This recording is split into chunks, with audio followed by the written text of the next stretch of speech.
Welcome to Awakenings in Real Life, where we tell inspiring stories of transformation, meaning, and hope. While we typically think of an awakening as a getting up or something religious or spiritual in nature, it's also a recognition, realization, or awareness of something. We're going to share stories of people triumphing over loss, illness, addiction, trauma, bullying, near-death experience, and more. Please enjoy. Hi, this is Dan Cohen, and welcome to the podcast Awakenings in Real Life. Our guest today is Glenn Nicholson, and Glenn and I have gotten to know each other a little bit, so I feel like in addition to being a guest, he's a friend. How are you today, Glenn? Another day in paradise, my friend. All right. I like to hear that. In Rhode Island today, we have absolutely gorgeous weather. It feels almost fall-like, but it's beyond priceless. It's just absolutely gorgeous. I got it good here in Westerly, Rhode Island, for sure. That's great. So let me tell the audience a little bit about you, Glenn. Glenn Nicholson grew up in Connecticut. He has an associate's degree in electrical engineering and a bachelor's degree in mathematics. Glenn worked as a middle, high school, and adult education teacher in math and life skills. For the past 12 years, Glenn has worked as a direct support professional and a community support worker with adults with disabilities. He is blessed to be part of this community and became a transformational life coach. Glenn's current book, Mindful Illumination, explores stillness, mindfulness, and kundalini awakening. In his book, Glenn shares some of his personal struggles with depression and anxiety and uncovers many practical coping strategies to cultivate grounding and peace while facing challenges while on one hero's journey. Mindful Illumination is not just a book of words, it's an inspiration and game changer. So, Glenn, I start off the podcast with, what was your awakening in real life? Well, I will tell you, everyone's going through a hero's journey, and in your hero's journey, we have these awakenings that happen. I've had so many awakenings. I mean, every day I wake up in the morning, that's an awakening for me. There's a lot of aha moments, a lot of different perspectives. For me, you mentioned my work with adults with disabilities. I have the fortune to have worked with dozens of individuals. And what's a game changer is that people, when they ask me about my work, and they say, Glenn, you must be incredible with them, and you must teach them so much. On the flip side, I have my own awakenings working with them. They teach me so much, including gratitude and resilience. And I am inspired by them. So a lot of my awakening comes from and I wouldn't even call it work. It's more like being blessed to spend time with them. And, we grow together. And it's powerful. And I think I wish that people would volunteer more or spend time with adults with disabilities because it'll change your life. I think that's beautifully so. Not only are you teaching and helping them, but they've made a tremendous impact on you. That's very well said, Glenn, and clearly it's heartfelt. So tell everybody a little bit about your book, Mindful Illumination, and what do you mean by stillness, mindfulness, and kundalini awakening? What do you mean by those things, and what do you try? Tell us about the book. Well, the book took me 4 years to write, and I had a lot of help and support. I've been blessed to be part of what's called the Ultimate Coach community. A lot of these coaches are around the world. Last last January, I went to what's called the Ultimate Coach Experience out in Scottsdale, Arizona, and I got to meet about 250 coaches. And it was really nice because we have quite the Facebook community. And Right. it was very gratifying to actually meet some of what I think are just some of the most incredible people. These coaches coach coaches, they're authors, they're speakers, they're well sought out, they help such a massive community. A lot of them are driven to help impact humanity. That's how it's not just helping individuals, it's really having a profound effect on humanity. So to be a part of that community has been humbling. As far as exploring stillness, Eckhart Tolle, he's a teacher from Canada. He's been on Oprah. He's been all over the place. He does a lot of lectures, conferences around the world. He has a book called Stillness Speaks that totally impacted my life.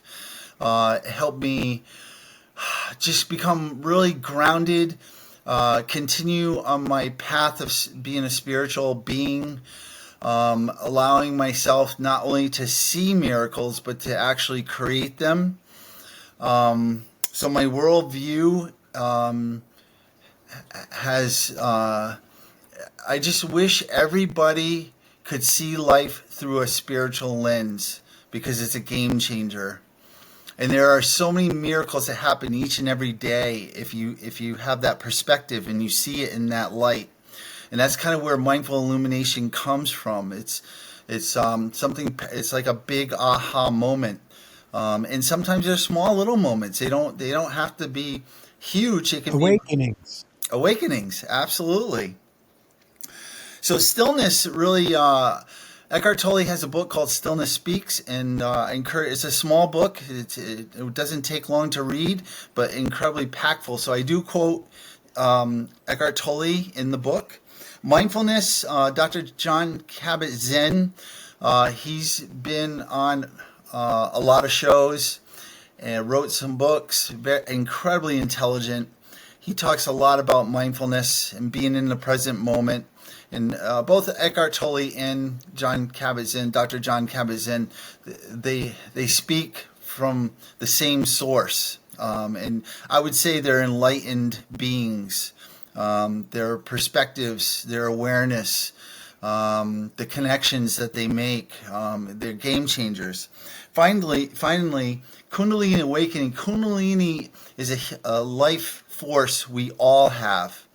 And Dr. Joe Dispenza right now is doing massive research and helping people learn how to heal themselves through Kundalini, chakras, also quantum meditation.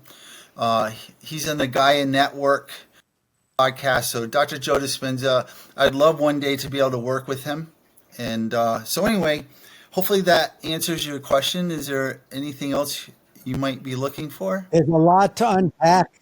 There's a lot to unpack there, Glenn. Yeah, there is. There When is. you say create your own miracle, right, as part of stillness, how does someone go about doing that?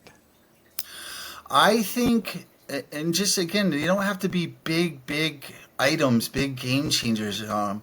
They can be very small. Like when I'm working with my client Shane, he might have a certain point of view, and I will be grounded, and it could be charged, it could be kind of heated or whatever. And I might have some insight, just a little insight, and say, Shane, you ever think of it this way before? And then there's that aha. And I'm not telling him how to think. I'm just asking him a question to look at it from a different angle. So those are just little moments, and you can have some bigger ones too as well. But for me, I like to go under the radar, and it's interesting. I'll give you a great quote. One of my all-time favorite quotes from Eckhart Tolle, who's all about stillness. He says, "Awareness is the greatest agent for change."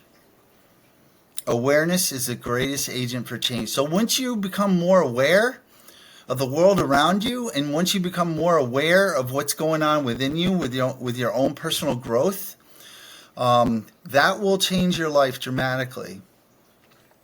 It's so interesting, Glenn, that when I researched the meaning of awakening, and I say it as part of the intro to this podcast, an awakening is also a recognition, realization, or an awareness of something. So that's an interesting connection from what you just said.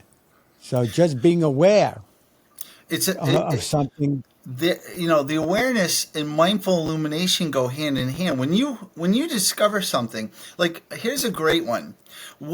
Dan, I got a question for you. I'm going to put you on the spot right now. Okay. How would you define? We hear this all the time, so it's not like it's. The question is, how do you define the meaning of life? How would you communicate that? If I'm an alien from another planet and I'm like, okay, I hear about this, the meaning of life. What is I that? have I have the perfect answer. You'll find it in Glenn Nicholson's book, Ah, Mindful Illumination. You yeah. know, So can I tell that's you? a very, I know I'm a podcaster, but that's a very big question. But I'll give you a short answer. How do you describe the meaning of life? To me, it comes down to simple being happy and the love of family. Everything else, work can be fulfilling, making money can help you make easy, but being happy, and I get that has a lot for what you're saying, mindfulness is, and having the love of family or close people is the way I would describe it. Now, I'm sure there's bigger concepts, Glenn, No, well, and bigger thoughts, but yeah. that's just that would be my immediate That's it. I answer. love those. Those are great examples. For me, I thought about that heavily, and I'm like, how do I communicate that? And for me, it's a very general idea, but there's so much truth to it. For me, the meaning of life happens somewhere between exploration and discovery. Exploration and discovery. So Elaborate on meaning that. of life is somewhere between when you're exploring something, you discover something, and boom, you have this mindful illumination. Like, wow, there's your meaning. And for what might be your meaning, we could see the same thing. I could have a different takeaway, a different meaning than you, and it doesn't mean either one's right or wrong. It's just how we digested it, how we, our own personal awareness of that. But that's the beauty of it. And, exploring, I love the word exploring. I encourage it all over in the book. I offer a lot of suggestions. Say, hey, man, here's some ideas. Explore it. See what works for you. Right. And this, we've done, a lot of people in the United States have done a lot of exploration, and you could say that's maybe a part of the we've explored the planets and space, and All we've right. explored Yeah. all countries, and We're having challenges. exploration is We're having important. real challenges keeping up. It's like every Right. day there's something. It seems like every day there's something. It's like with these discoveries in science. I mean, it's unbelievable. They talk about space time. Talk about quantum. And you got to keep up. You got to keep up, or you get left behind. True. And the discovery portion is as important as the exploration Absolutely. That's the portion. beauty. When you discover something, you have your own mindful illumination, you have your aha, and imagine you discover a cure for cancer. Imagine, and it's almost part of our legacy, this discovery and sharing our insights and our wisdom along the way. It's part of everyone's hero's journey. Is having some wisdom and then sharing it with others. I like that you phrase hero's journey. So, in your opinion, everybody has their own hero's journey. Am I Many of correct? them, many of them. It's just not one big loop. There's a lot of little. It's like when you see a tornado. right? mini tornadoes. You look at it, you say, look at the size of that big tornado. If you dissect it, there's actually little tornadoes going on in there, and that's kind of like how it is with life. There's a lot of little. I mean, daily you have a hero's journey. A different. Maybe you have a goal. You want to win a championship in sports, so you have that journey, and then you move on to the next thing. It could be anything in life, and so it's never ending. It's never ending. But what's important is everyone realize if everyone's on a hero's journey, that makes everyone a hero. Right. That's exactly what I was just going to say. If you couch it as a hero's journey and not a loser's journey, you're already ahead of the game because you're couching your journey in a positive But light. And also, that's Dan, just so you know that, we think losing, failure is a terrible thing, but that's where the learning is. That's where the resilience is built. That's where the mindful illumination, that's where it all takes place. So you should feel good when you are not successful at something. I hope you have a takeaway feeling good about that, because now you know what not to do. And you have to right. you got to change your plan. That makes sense. It really does. So you're part of this coaching community that you're very proud of. And your book is, in a sense, coaching people, or you have it a number of different chapters. I found it very fascinating and illuminating. Explain what some of the things you want to accomplish with the book, and how you think people benefit from reading the Okay, book. I'm gonna read a passage. This will be a little segue. On page Sure. 44, we're gonna dive right in right here. Okay, this is where Okay. we're gonna get into the kind of the reality of where we are right now in humanity and where we may be going. So on page 44 at the bottom, this is not long. Some numbers. As you communicate, I was a math teacher, so I love the numbers. So let's just talk a few numbers real quick. Just one paragraph. Okay. At the bottom of page 44, according to the National Institute of Mental Health, about 1 in 5 people, what is that a percentage? 20%. 1 in 5 Correct. people in the U.S. live with a mental illness, and 1 in 3 have experienced an anxiety disorder. 1 in 3, 33%. 1 in 3 have experienced an anxiety disorder at some point in their lives. Now, with that being said, 1 in 5 people have experienced depression. Now, that statistic, you got to really analyze here. What they're saying is 1 in 5 people have gone in and been treated for depression.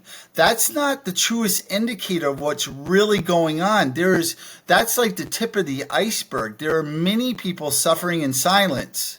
So that And number, when reported you say cases. 20%, is probably much, much larger than that. And that statistic was taken in 2021. So where we are now, I can only imagine those numbers have elevated, maybe even exponentially. I will finish with this. We have a lot of work to do. So to answer your question, Dan, part of the book, it's multi-dimensional. Part of the book is to share information about mental health, whether it be depression, anxiety.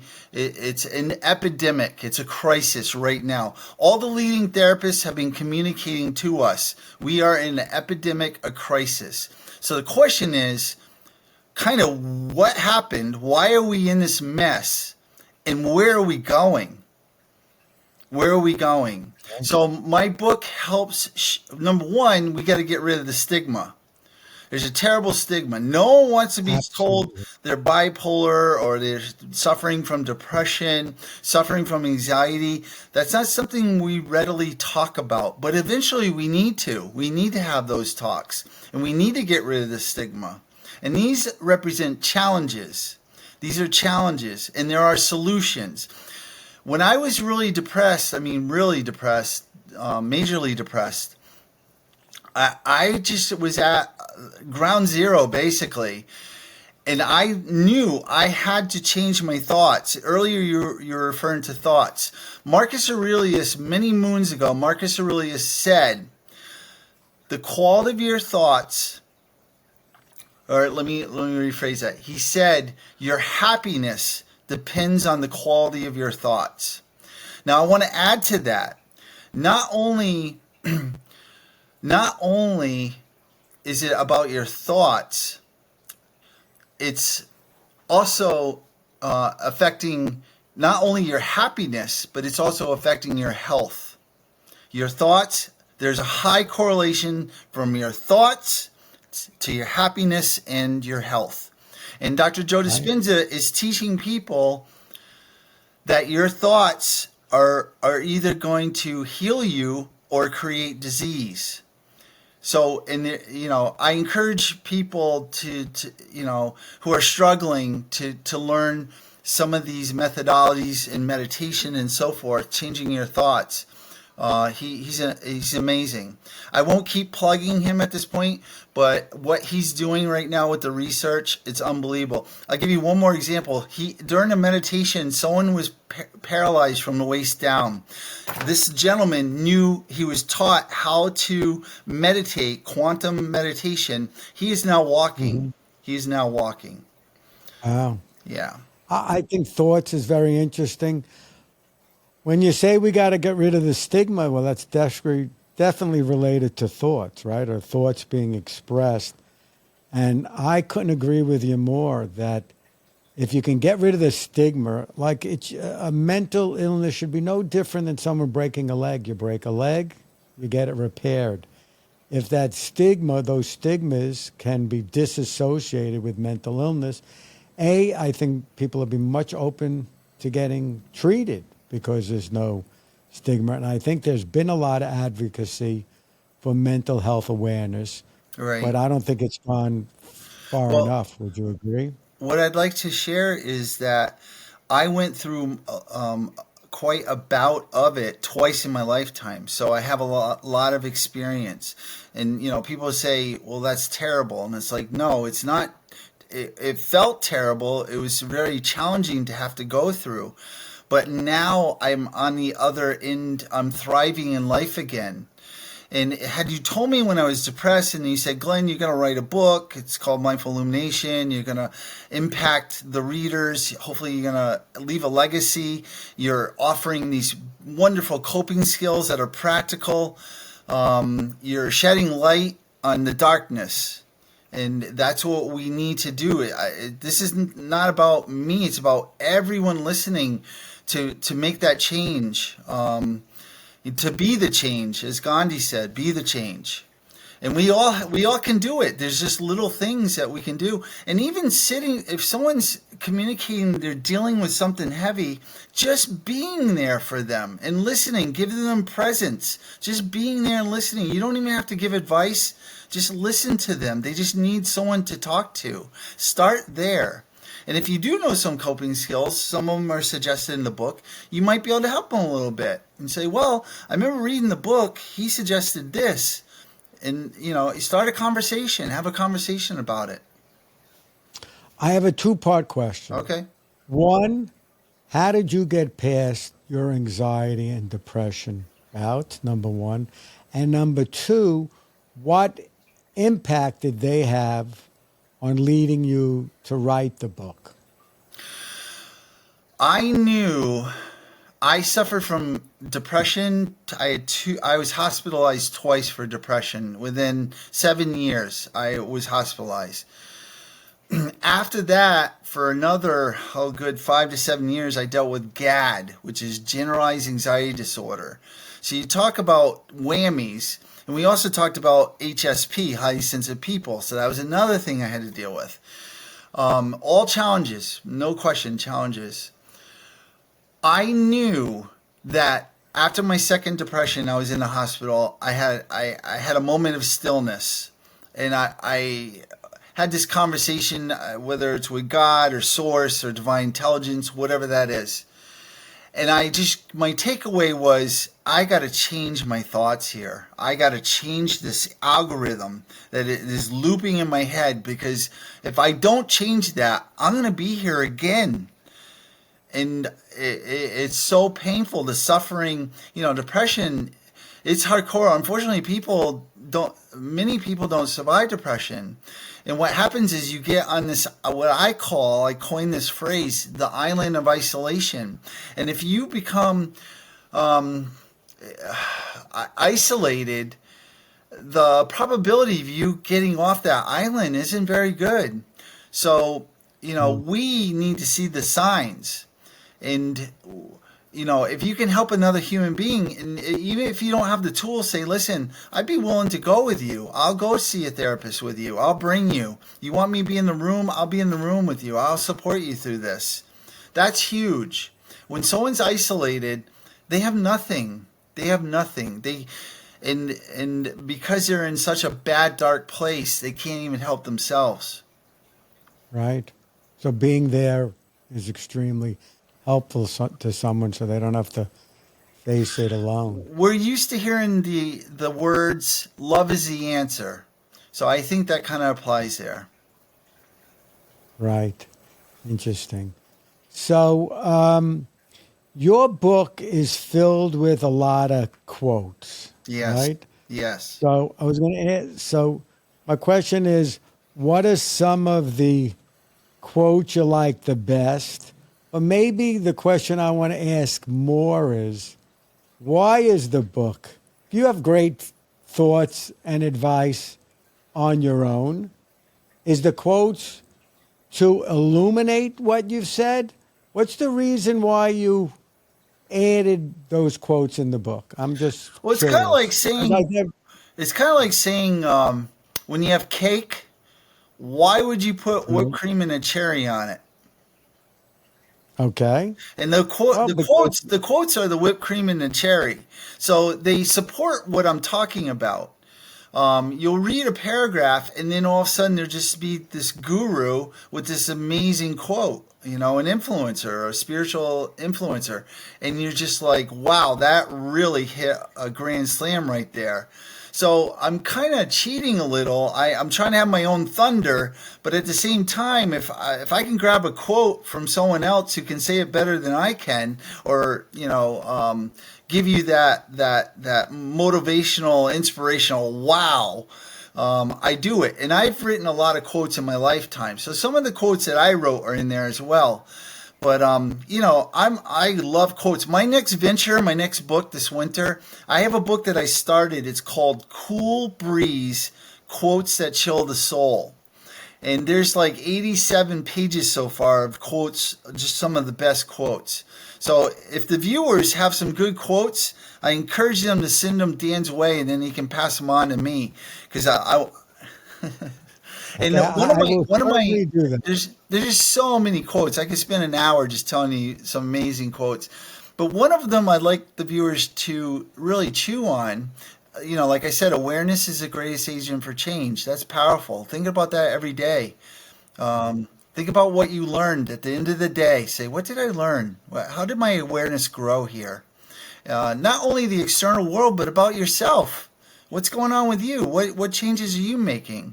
And they don't have to be big. They can be subtle, but they can be game changers. But I like the quote. Dr. Wayne Dyer is another person. I got to meet Wayne back in 1997. I've read probably 40 of his books. I've seen him on PBS.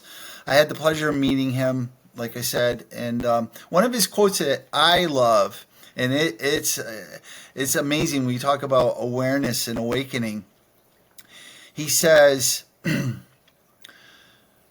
when you change the way you see things, the things you see change.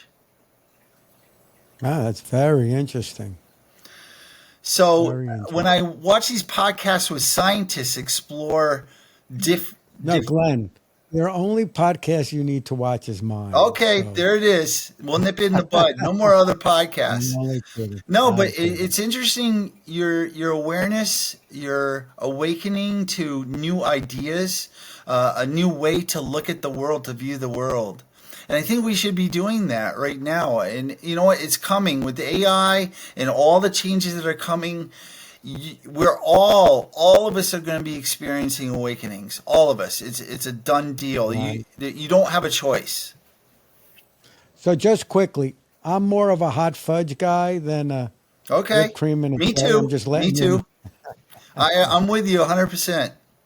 And what I want to tell you is, I know you quote a lot of people and you've explained wow, but you yourself have a lot of great quotes in that book that are worthy of others being quoted. So I urge people to read the book, and you'll see some tremendous thoughts and ideas that Glenn expresses, and he says it beautifully, Glenn. So I Can want I to give you share credit one, with my it. first quote ever? Can I share it with you? Sure, My please, first quote please. when I was a senior in high school, and this is going to hit home, okay? So everyone hear these words. It's two sentences. They are, it's good to believe in something. It's best to believe in yourself. That's very profound. That's excellent. So, Glenn, in summarizing the book, what is the overall message you want to convey to the reader or the listener today that you want them to hear from your book, hear from you? What's the overall theme? Well, we hit on some topics, and to be clear, there are no chapters. So what I'm Okay. hoping is there's a lot of material in the book, a lot of topics. And I move on. Right. I don't spend a lot of time on each topic. I move on and move on and move on. The takeaway is I hope you experience your own mindful illumination when it's all said and done. And I don't have any chapters, but I highly suggest you write your next one about your life. Interesting. You create your next chapter. Well, that's great advice. But the content of your book, what do you hope people get out of it? Well, More than again, just writing your own you know, chapter, because you give a lot of right, great right, advice and things right. you learned that you Okay. share with the Yeah, reader. I'll answer that. So here's the thing. We've all of us have experienced trauma. Everybody has experienced trauma, whether it's childhood, adult years. Geez, you just watch the news for a half hour. There's trauma all over that. And so my takeaway in the book, and you'll feel it, I'm telling people to be accountable for their lives. Be accountable for your health, wealth, happiness, all that. Be accountable for it. And if you're struggling, if you have unresolved trauma, it's vital that you maybe see a therapist or a doctor or read an amazing book. You, Dr. Gabor Mate talked about trauma, and he said it's not what happens to you, it's the wounds you carry. So we're wounded. We are terribly wounded, and it's really your responsibility to heal those wounds. Very well said, Glenn. So, anything you want to share, how people can find you, where they could get the book? Anything else you want to say to people that want to reach you? What's the best way?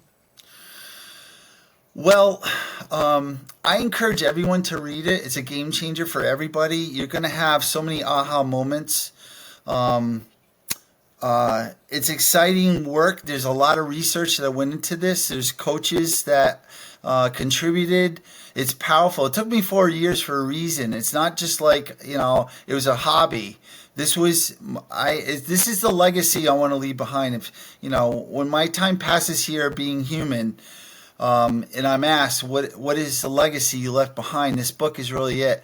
Now, I plan on writing either a second edition or a sequel to it. Interesting enough, I was a math teacher, but all of a sudden I've become this writer. So hopefully that's a testimony that, impermanence is inevitable. We're going to change. Things change, and we evolve. And, hopefully you have some joy and happiness on your journey, and hopefully some way, somehow, like I said earlier, my adults with disabilities, I'm learning a great deal from them. and that's because I'm open to it and I'm looking critically at our connection and bonds that we're creating. And I look at their life and I think about like one of my clients won the gold medal for bench press. And here in Rhode Island, he broke the record by 60 pounds, and that'll probably never be touched. So that inspires me. It's like, if he can do that, I have pretty much everything I need to do whatever I need to do. So, That's great. what was the other thing, Dan, you wanted me to share?